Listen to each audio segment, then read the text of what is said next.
Salut tout le monde et bienvenue sur notre chaîne YouTube. Aujourd'hui, nous allons plonger dans la vie d'une superstar américaine qui a su remonter le moral d'une autre célébrité, Stéphane Plaza.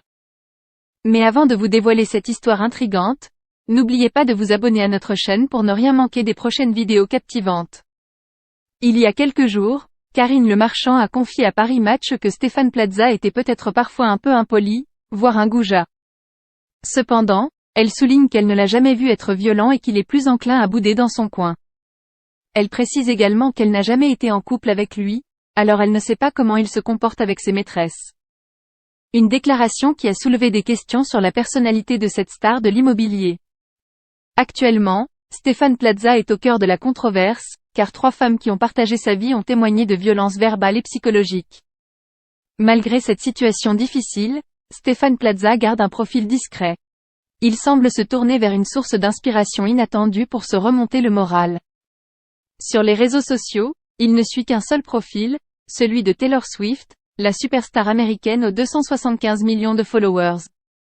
Et cette connexion avec Taylor Swift prend tout son sens, car elle vient de sortir une toute nouvelle version de son album culte, 1989, initialement publié en 2014.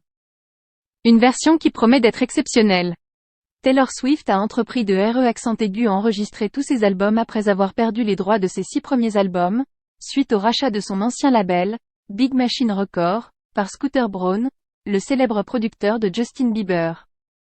Ces enregistrements revisités portent le nom de « Taylor's Version », et ils sont devenus un véritable phénomène. Depuis 2021, elle a déjà sorti « Fearless », Taylor's Version, « Red », Taylor's Version, et « Speak Now », Taylor's Version. La dernière sortie, 1989, Taylor's Version, comprend non pas une, mais 5 chansons inédites. Les chansons 17 à 21 sont marquées comme « From the Vault », signifiant qu'elles n'avaient pas été incluses dans la version originale de l'album en 2014. C'est une véritable aubaine pour les fans de Taylor Swift, qui peuvent désormais découvrir ces pépites musicales cachées depuis des années. Alors, si vous voulez en savoir plus sur cette incroyable transformation de Taylor Swift et comment cela a pu remonter le moral de Stéphane Plaza, restez avec nous jusqu'à la fin de la vidéo.